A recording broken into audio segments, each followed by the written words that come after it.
जय श्री कृष्णा।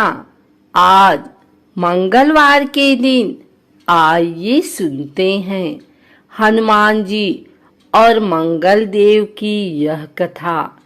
कुंडलपुर नामक एक नगर था। उसमें नंदा नामक एक ब्राह्मण रहता था। भगवान की कृपा से उसके पास सब कुछ था, फिर भी वह दुखी था। इसका कारण यह था कि ब्राह्मण की स्त्री सुनंदा की कोई संतान न थी। सुनंदा पतिव्रता थी, भक्ति पूर्वक श्री हनुमान जी की आराधना करती थी। मंगलवार के दिन व्रत करके अंत में भोजन बनाकर हनुमान जी का भोग लगाने के बाद स्वयं भोजन करती थी। एक बार मंगलवार के दिन ब्राह्मणी गृह कार्य की अधिकता के कारण हनुमान जी को भोग न लगा सकी, तो इस पर उसे बहुत दुख हुआ। उसने कुछ भी नहीं खाया और अपने मन में प्रण किया कि अब तो अगले मंगलवार को ही हनुमान जी को भोग लगाकर अंजल ग्रहण करूंगी। ब्राह्मणी सुनंदा प्रतिदिन भोजन बनाती, श्रद्धा पूर्वक पति को खिलाती, परंतु स्वयं भोजन नहीं करती और मन ही मन श्री हनुमान जी की आराधना करती थी। इसी प्रकार 6 दिन गुजर गए और ब्राह्मणी सुनंदा अपने निश्चय के अनुसार भूखी प्यासी निराहार रही। अगले मंगलवार को ब्राह्मणी सुनंदा प्रातःकाल ही बेहोश होकर गिर पड़ी। ब्राह्मणी सुनंदा की इस असीम भक्ति के प्रभाव से श्री हनुमान जी बहुत प्रसन्न हुए और प्रकट होकर बोले, सुनंदा, मैं तेरी भक्ति से बहुत प्रसन्न हूँ, तू उठ और वर मांग। सुनंदा अपने आराध्य देव श्री हनुमान जी को देखकर आनंद की अधिकता से विह्वल हो श्री हनुमान जी के चरणों में गिरकर बोली, हे प्रभु, मेरी कोई संतान नहीं है, कृपा करके मुझे संतान प्राप्ति का आशीर्वाद दे। आपकी अति कृपा होगी। श्री महावीर जी बोले, तेरी इच्छा पूर्ण होगी। तेरी एक कन्या पैदा होगी, उसके अष्टांग प्रतिदिन सोना दिया करेंगे। इस प्रकार कहकर श्री महावीर जी अंतर ध्यान हो गए। ब्राह्मणी सुनंदा बहुत हर्षित हुई और सभी समाचार अपने पति से कहा। ब्राह्मण देव कन्या का वरदान सुनकर कुछ दुखी हुए, परंतु सोना मिलने की बात सुनी तो बहुत प्रसन्न हुए। विचार किया कि ऐसी कन्या के साथ मेरी निर्धनता भी समाप्त हो जाएगी। श्री हनुमान जी की कृपा से वह ब्राह्मणी गर्भवती हुई और 10वें महीने में उसे बहुत ही सुंदर पुत्री प्राप्त हुई।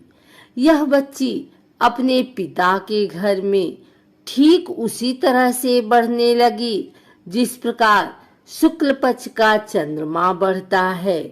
10वें दिन ब्राह्मण ने उस बालिका का नामकरण संस्कार कराया। उसके कुल पुरोहित ने उस बालिका का नाम रत्नावली रखा, क्योंकि यह कन्या सोना प्रदान किया करती थी। इस कन्या ने पूर्व जन्म में बड़े ही विधान से मंगल देव का व्रत किया था। रत्नावली का अष्टांग बहुत सा सोना देता था।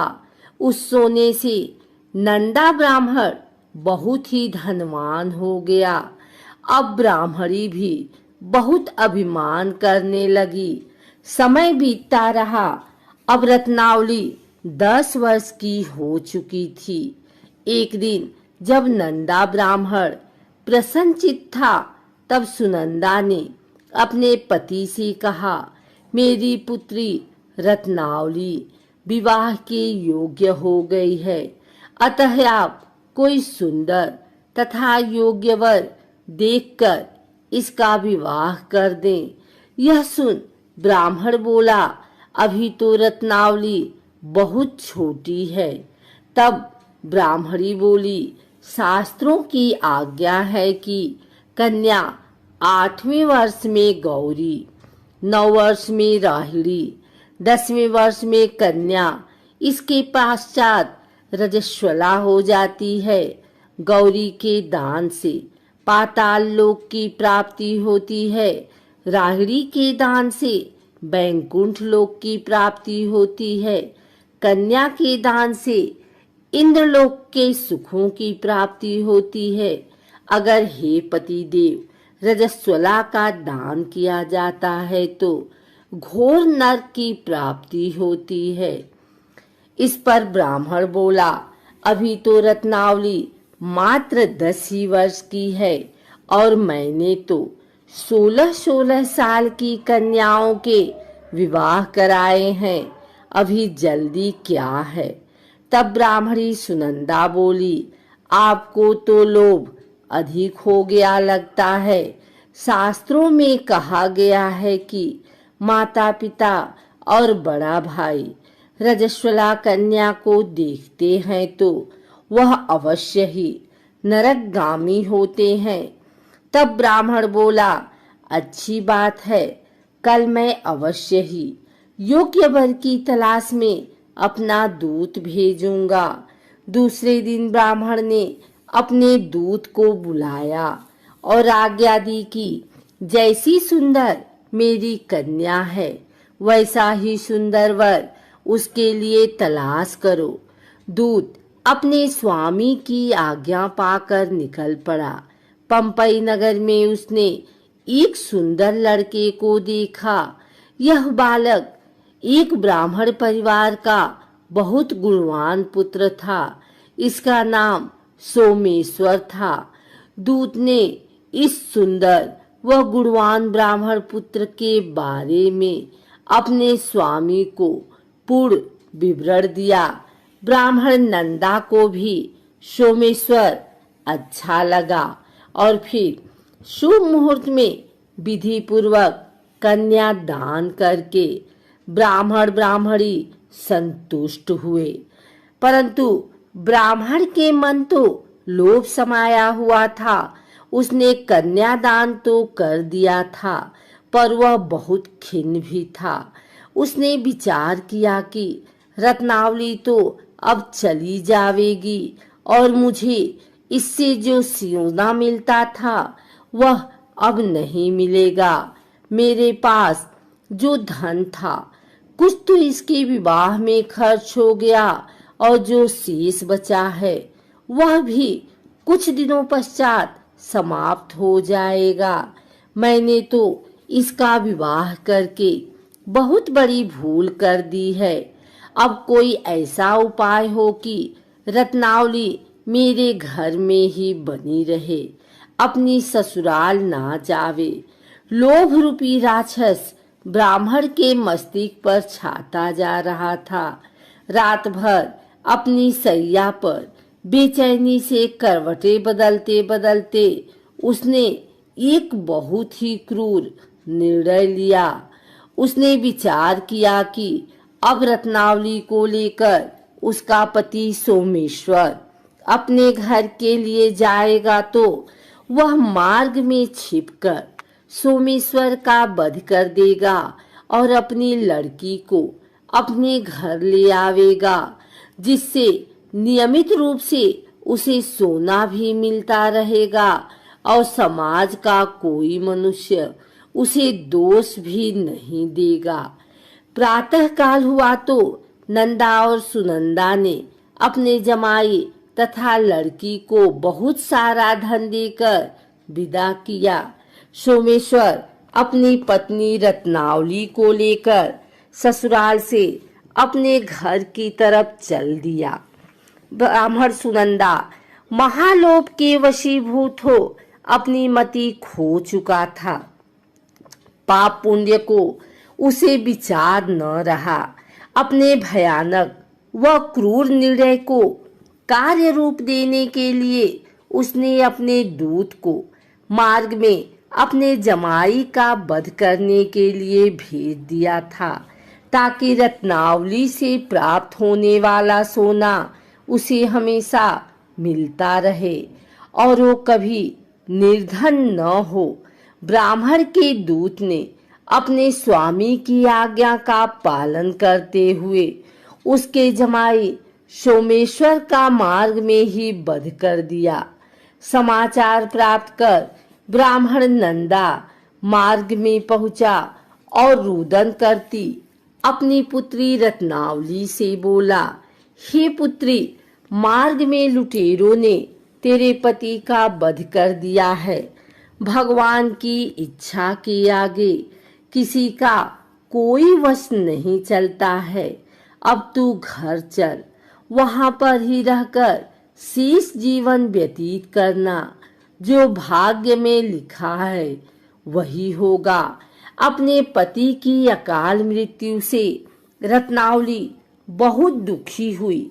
करुण क्रंदन व रुदन करते हुए अपने पिता से बोली, हे पिताजी, इस संसार में जिस स्त्री का पति नहीं है उसका जीना व्यर्थ है।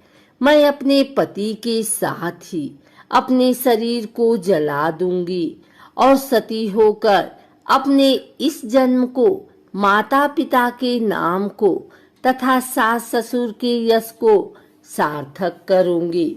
ब्राह्मण नंदा अपनी पुत्री रत्नावली के वचनों को सुनकर बहुत दुखी हुआ। विचार करने लगा, मैंने व्यर्थ ही जमाई वध का पाप अपने सिर लिया। रत्नावली तो उसके पीछे अपने प्राण तक देने को तैयार है। मेरा तो दोनों तरफ से मरण हो गया। धन तो अब मिलेगा नहीं। जमाई वध के पाप के फलस्वरूप यम यातना भी भुगतनी पड़ेगी। यह सोचकर वह बहुत खिन्न हुआ। सोमेश्वर की चिता बनाई गई। रत्नावली सती होने की इच्छा से अपने पति का सिर अपनी गोदी में रखकर चिता में बैठ गई। जैसे ही सोमेश्वर की चिता को अग्नि लगाई गई, वैसे ही प्रसन्न हो मंगलदेव वहां प्रकट हुए और बोले, हे रत्नावली, मैं तेरी पति भक्ति से बहुत प्रसन्न हूँ, तू वर मांग। रत्नावली ने अपने पति का जीवन दान मांगा। तब मंगलदेव बोले, रत्नावली, तेरा पति अजर अमर है, यह महाविद्यवान भी होगा और इसके अतिरिक्त तेरी जो इच्छा हो वर मांग। तब रत्नावली बोली, हे ग्रहों के स्वामी, यदि आप मुझ पर प्रसन्न हैं तो मुझे यह वरदान दीजिए कि जो भी मनुष्य मंगलवार के दिन प्रातःकाल लाल पुष्प, लाल चंदन से पूजा करके आपका स्मरण करे, उसको रोग व्याधि न हो, स्वजनों का कभी वियोग न हो, सर्प, अग्नि तथा शत्रुओं का भय न रहे। जो स्त्री मंगलवार का व्रत करे वह कभी विधवा न हो। मंगलदेव तथास्तु कहकर अंतर ध्यान हो गए। सोमेश्वर मंगलदेव की कृपा से जीवित हो उठा।